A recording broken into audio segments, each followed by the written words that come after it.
주식줄랭이 좋아요, 구독, 띠링띠링 알람 설정 부탁드릴게요. 주식줄랭이 좋아요, 구독, 띠링띠링 알람 설정 부탁드릴게요. 함께 공부합시다. 네, 안녕하십니까. 주택친교랭아의 주식줄랭이입니다. 본 영상 컨텐츠는 리딩이나 정보 추천이 아닌 주린이의 공부하는 모습을 담은 성장 컨텐츠이니 절대 따라하시면 안 됩니다. 주식 매매 책임은 본인에게 있습니다. 네, 영상 보시기 전에 좋아요, 구독, 띠링띠링 알람 설정 그리고 후원 더 잊지 말아주세요. 네, 여러분 오늘 장은 어떠셨나요? 네, 오늘 장 보시다시피 외국인이 좀 많이 들어왔죠. 그래서 생각보다 장이 조금 괜찮았던 걸로 보여집니다. 그래서 수급의 주체를 봤더니만 일단 코스피 같은 경우는 외국인이 열심히 매수를 했고요. 개인과 기관계가 매도한 모습 보실 수 있고, 코스닥 같은 경우는 개인과 기관계가 매수했고 외국인이 매도한 모습 보실 수 있습니다. 환율을 꼭 체크해 봐야겠죠. 그래서 환율 같은 경우는 장 시작할 때는 좀 높았었거든요. 근데 그 이후에 이렇게 쭉 빠지는 모습으로 지금 보실 수 있고요. 그래서 현재는 근데 장 끝나고 난 뒤에 막판에 조금 또 밀어 올려가지고 1311.5원에 머물러 있는 모습 체크해 보실 수 있습니다. 그래서 오늘 우리나라 장은 왜 좋았는가라는 것이 좀 의문점이 생길 수 있잖아요.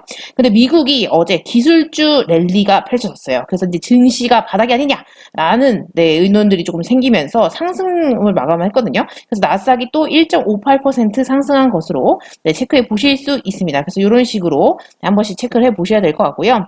그리고 이제 이것도 영향이 있었더라고요. 돈 내려온다 이런 지금 기사 딱 첫머리만 봐도 그죠? 뭔가 돈이 내려온다라는 것 자체가 뭔가 뭐야? 봤더니 막 뒤 68조 원 뭐 이런 게 있어요. 근데 미 정부가 지원을 하는 반도체주 이런 지금 얘기가 나온 거죠. 그래서 여기 내려가서 조금 보시면 여기 원래 미국 증시에 좋지 않은 성적표를 받은 업종 중 하나인 반도체가 있거든요. 근데 그 반도체 지원법 통과가 초일기에 들어갔다는 소식이 있어요. 그래서 요거 때문에 기대감에 이제 막 기술주들이나 이런 것들이 막 움직인 거거든요. 근데 요거에 맞춰서 우리나라도 이런 것들 내놨더라고요. 그래서 5년간 반도체에 340조 투자를 하겠다. 그래서 시스템 반도체 그 점유율을 3에서 10%까지 확대를 시키겠다라는 것을 체크해 보실 수 있고, 산업부가 그래서 지금 보시면 반도체 초강대국 달성 전략 발표를 했어요. 그래서 이런 기사들은 꼭 한번 읽어보셔야 될 것 같아서 챙겨왔고요. 한번 쭉 읽어보시면 도움이 되실 것 같아요.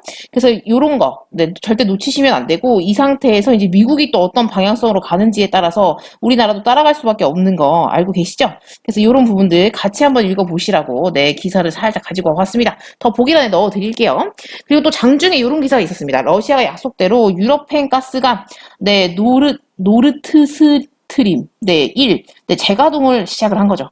요거 지금 재가동이 되면서 또 증시에 또 긍정적인 영향을 끼쳤다라는 거 체크해 보실 수 있거든요. 그래서 지금 독일은 조금 한숨 돌리는 느낌이에요. 그래서 지금 여기 보시면 러시아가 독일도 유럽으로 천연가스를 공급하는 가스관인 요거를 이제 재가동했다. 이렇게 지금 나오면서 또 기대감이 또 생긴 거죠. 그래서 유럽 증시도 일제히 환호를 했다. 뭐 어제도 그랬고 오늘도 조금 그런 것들이 있어요. 그래서 이런 부분들 꼭 체크해 놓으셔야 하고요. 그다음에 이제 미 연준에 관련해 가지고는 좀 체크해 봐야 되는데, 이제 자이언트 스텝을 밟겠다라는 것은 우리가 대충 알고 있잖아요. 0.75% 올리겠지라고 이제 좀 인식을 하고 있죠. 근데 이제 울트라 스텝이라고 해서 기준금리를 1% 이상, 그러니까 이 정도를 올리는 것 자체를 울트라 스텝이라고 하는데, 요거를 조금 밟기에는 경기 침체 가능성이 너무 높아지는 거죠. 그렇기 때문에 이 자이언트 스텝만으로도 충분히 물가 안정을 이룰 수 있다는 판단이 있다라는 거예요. 그러니까 미국 내에서. 그래서 연준은 자이언트 스텝으로 이 긴축 수위를 낮춘다고 해도, 근데 문제는 우리나라예요.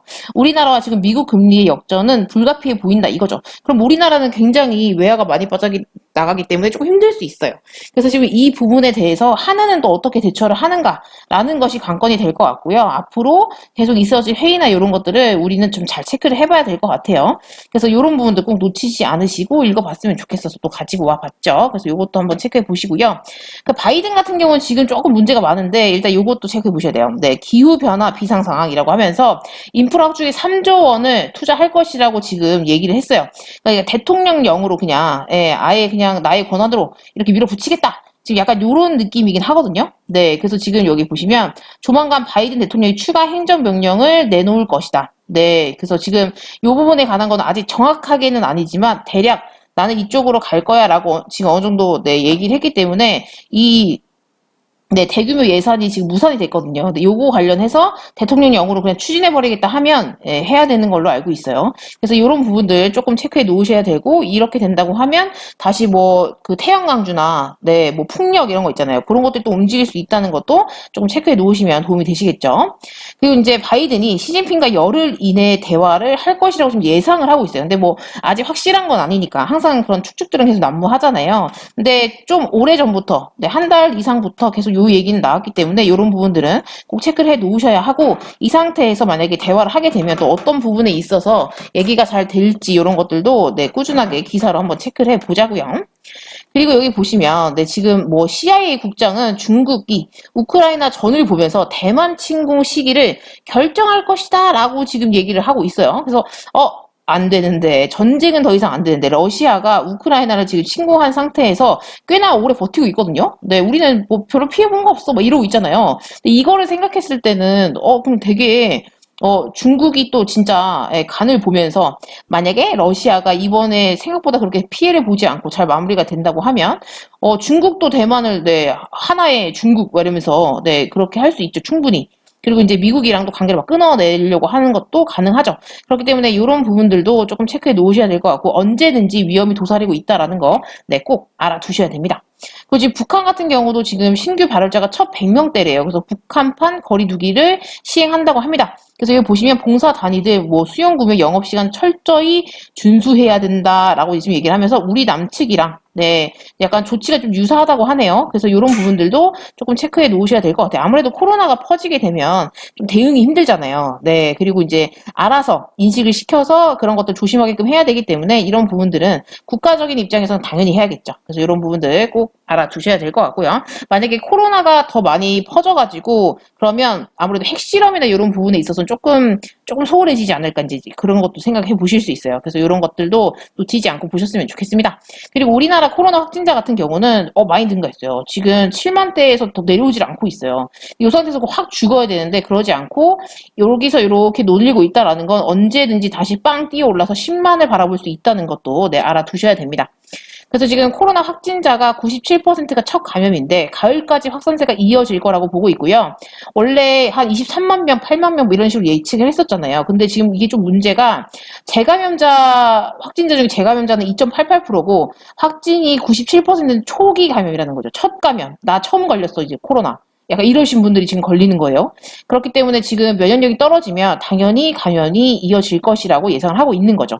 그래서 저도 아직 안 걸렸거든요. 좀 걱정이 됩니다. 그래서 이런 부분에 있어서 좀 조심하셔야 될 것 같아요. 아무래도 면역력의 문제에 따라서 또 어떻게 될지 갈리는 것 같아요. 그래서 이런 기사들 꼭 체크해 보셔야 될 것 같고, 그래서 지금 보시면 코스피 같은 경우는 오늘 0.93% 상승을 했고요. 2409.16포인트로 장을 마감하신 거 보실 수 있어요. 그래서 얘도 지금 어쨌든 갭을 띄우고 올라가줬고요. 여기서 잘 버티고 있거든요. 요거를 깨시면 안 됩니다. 요걸 깨면 안 되고, 이 상태에서 이게 쭉 올라가주면 너무 땡큐베리 감사고, 만약에 못 올라간다 하면 이제 그때는 요 갭자리를 또 깨고 내려오면 요런데 하단부까지 또 떨어질 수 있다라는 것을 충분히 감안하시고 대응을 하셔야겠죠. 근데 현재로서는 이 하락권, 박스권을 좀 잘 유지하고 있는 거, 상승 추세를 잘 이어나가고 있는 걸 체크해 보실 수 있어요. 그리고 코스닥 같은 경우도 오늘 상승을 했는데 0.56% 상승을 했고요. 795.15포인트로 장을 마감하신 거 보실 수 있어요. 얘도 지금 여기 이렇게 저점이 여기 있잖아요. 근데 추세를 이렇게 이쁘게 잘 타고 가고 있는데 조금 더 가팔라졌죠. 갭 띄우면서 올라가면서. 그래서 이 상태에서 더 떨어지지 않고 이렇게 올라가주면 진짜 땡큐베리 감사일 것 같습니다. 그래서 현재로서는 이제 바닥을 조금 찍고 찐 반등이 아니냐라는 얘기가 마구마구 터져 나오고 있고요. 대형주들이 조금 움직여주면서 조금 희망이 보인다, 또 이런 경향이 있죠. 그래서 오늘은 요런 날이었고요. 저는 오늘 근데 매매를 조금 쉬었습니다. 오늘은 조금 컨디션이 조금 그래가지고 매매를 조금 쉬었어요. 그래서 보시면 요렇게 종목들이 그냥 많이 떨어졌더라고요. 그래서 지금 깜짝 놀랐는데, 솔직히 코로나 확진은 계속 될 것 같고요. 조금 더 증가를 할 거라고 보고 있기 때문에 약간의 눌림이 오는 시기겠구나라는 것으로 생각을 조금 하려고요. 지금 뭐 자르거나 할 수 있는 상황이 아니기 때문에 요거는 이제 이렇게 조금 보다가 대응을 잘 해보도록 하겠습니다. 그래서 여러분들의 오늘 장은 어떠신지 너무 궁금하고요. 오늘도 그렇게 녹록치 않으셨을 수도 있어요. 만약에 저처럼 이렇게 코로나 관련주들을 많이 잡고 있으신 분들은 오늘은 코로나 관련주들보다 다른 것들이 움직였으니까 이제 그런 거에 관해서 네, 또 재미를 보시는 분들은 보셨겠죠. 그래서 약간 이 테마주가 팽팽팽팽 순환을 할 때 그런 것들을 빠르게 잘 치고 빠지고 해야지 돈을 조금 벌 수 있는 시장인 것 같아요. 그래서 뭐 하나 쉬운 게 없고요, 여러분. 네, 하지만 이런 것들이 다 여러분과 저에게 다 경험이 되어가지고 나중에는 누구보다 빠르게 남들보다 빠르게 잘할 수 있을 거라 믿어 의심치 않습니다. 그래서 오늘도 너무 고생하셨고 내일도 네, 금요일이니까 파이팅 해보자고요. 여기서 마치도록 할게요. 이상 주대친교 호랭아의 주식 줄랭이었습니다. 구독, 좋아요, 띠링띠링 알람 설정 잊지 말아주시고요. 후원도 잊지 말아주세요. 함께 공부합시다.